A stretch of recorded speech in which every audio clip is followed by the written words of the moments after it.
Hello friends and welcome back to my channel Bengali family in UAE, जहां मैं बात करती हूं यूएई और ट्रैवल से रिलेटेड छोटी बड़ी खबरों की। तो दोस्तों, आप में से कई लोग अभी जनवरी या फरवरी में दुबई आने वाले हैं। तो आप सबके लिए लेटेस्ट ट्रैवल अपडेट क्या है। आप इंडिया से आ रहे हैं, पाकिस्तान, बांग्लादेश, इन सब जगह से जब दुबई आ रहे हैं तो इनके रूल्स काफ़ी सिमिलर होते हैं।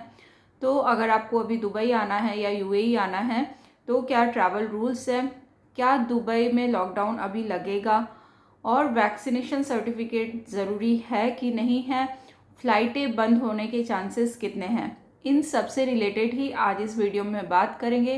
क्योंकि मैं कोशिश करती हूँ कमेंट्स पढ़ने की, और जो आप सबके डाउट्स होते हैं या क्वेश्चंस होते हैं उनको वीडियो के थ्रू क्लियर करने की, ताकि आपको अच्छे से क्लियर हो जाए। तो चलिए स्टार्ट करते हैं आज का वीडियो। सबसे पहले मैं बता दूं लेटेस्ट ट्रैवल अपडेट क्या है, क्या क्या डॉक्यूमेंट्स आपको उसके लिए चाहिए। तो देखिए, लेटेस्ट ट्रैवल अपडेट यही है कि अगर आप विजिट वीज़ा पे आ रहे हैं तो आपके पास विजिट वीज़ा होना चाहिए विथ हेल्थ इंश्योरेंस। अगर आप रेजिडेंस वीज़ा होल्डर हैं तो आपके पास GDRFA का अप्रूवल चाहिए दुबई एयरपोर्ट के लिए। और अगर आप शारजा या अबू धाबी लैंड करते हैं या रसल खैमा लैंड करते हैं तो फिर आपको चाहिए, विजिट वीज़ा होल्डर्स को चाहिए, ICA में जो रजिस्टर्ड अराइवल्स होता है। कल के वीडियो में मैं दिखाई थी कि ICA का वेबसाइट में कहाँ पे रजिस्टर्ड अराइवल करना है आपको, वहाँ से आपको रजिस्टर्ड अराइवल पे सब चीज़ें आपको अपलोड करनी होगी, वहाँ से आपका QR कोड आएगा। और अगर आप दुबई आ रहे हैं तो फिर आपको किसी ऐसे अप्रूवल की ज़रूरत नहीं है विजिटर्स को। विजिट वीज़ा वगैरह होने के बाद आपका मेन जो होता है वो है वैक्सीनेशन सर्टिफिकेट। तो वैक्सीनेशन सर्टिफिकेट दुबई के लिए अभी कंपलसरी नहीं है, बट बाकी एमिरेट्स के लिए कंपलसरी है। बट ये सुनने में आ रहा है कि यूएई सिटीजन्स और यहाँ के जो रेसिडेंट्स हैं उनके लिए वैक्सीनेशन कंपलसरी कर दिया जाएगा दुबई में।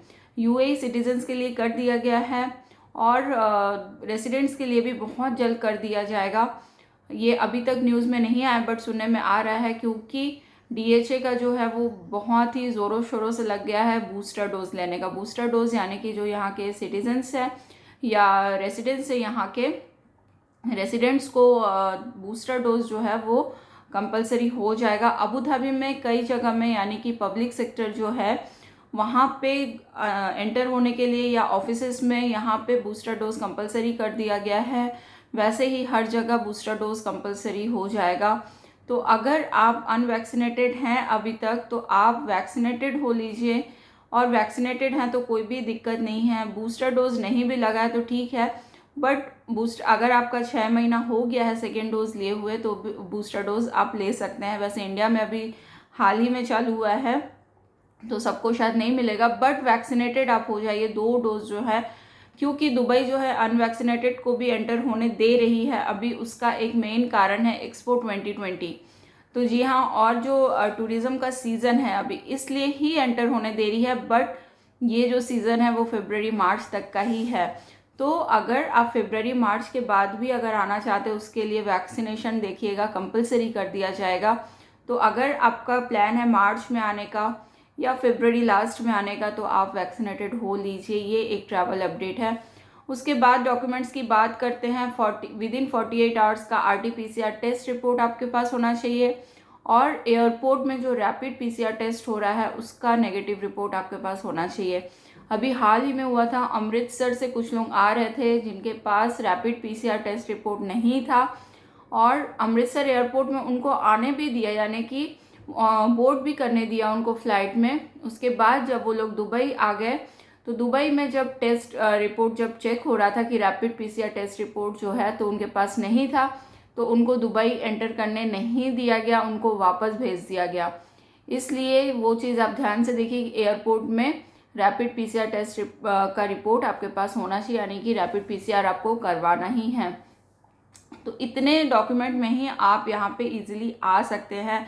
बट जो सुनने में आ रहा है, मेरा काम है पहले से आपको बता देना कि ये करके आप तैयारी कीजिए। यहाँ अगर आप दुबई या यूएई आने वाले हैं तो उसमें आप फुल्ली वैक्सीनेटेड होकर ही आइए, क्योंकि आप विजिटर्स को भी यहाँ पे वैक्सीन लेना काफ़ी टफ है।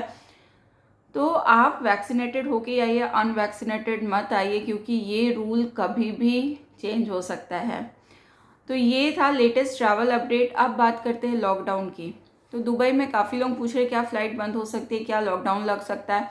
तो देखिए दुबई में अभी मैं मार्च तक मैं बोल सकती हूँ लॉकडाउन के कोई चांसेस नहीं हैं।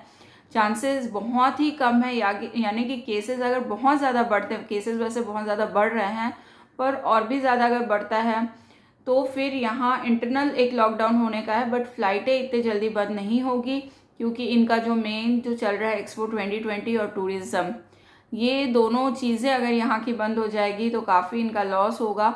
इसलिए अगर आपको आना है तो आप लोग आ सकते हैं, बट मार्च मत कीजिए। आप लोगों की मार्च या फरवरी लास्ट मत कीजिए। अभी जनवरी के कई आधा महीना पड़ा है, फरवरी पड़ा है, आप लोग आइए, कोई भी दिक्कत नहीं होगी। और भी कोई अपडेट आएगा तो मैं ज़रूर शेयर करूँगी जल्दी से। तो ये देखिए लॉकडाउन अभी नहीं लगेगा, लॉकडाउन की आप चिंता मत कीजिए। फ़्लाइटें भी अभी बंद नहीं होगी। हाँ, फ़्लाइटें कम हो सकती है, क्योंकि केसेस अगर बढ़ते हैं तो मे बी फ़्लाइटें कम हो सकती है। यानी कि अगर आपके शहर से अभी वीक में 3 डेज़ फ़्लाइट चल रही हैं तो वो 1 डे हो सकता है, या जहाँ से वीक में 7 दिन फ़्लाइट चल रहे हैं तो वहाँ पे 2 या 3 डेज़ हो सकते हैं। ऐसा कर सकते हैं, यानी कि नंबर ऑफ़ फ़्लाइट्स कम हो सकती है, जिससे कि नंबर ऑफ़ पैसेंजर्स यहाँ पे कम आए। ये लोग कर सकते हैं, बट फ़्लाइटें पूरी तरीके से बंद नहीं होगी, इसलिए आप लोग चिंता मत कीजिए। अगर आप लोगों को ट्रैवल करना है तो कर सकते हैं। तो ये था गाइज़ आप सबके लिए, आपके क्वेश्चन के आंसर आई होप मिल गया होंगे। और भी कोई क्वेश्चन हो तो कमेंट बॉक्स में ज़रूर बताइएगा। तो चलिए कल मिलते हैं एक नई वीडियो के साथ, नई अपडेट के साथ। तब तक के लिए गुड बाय, टेक केयर।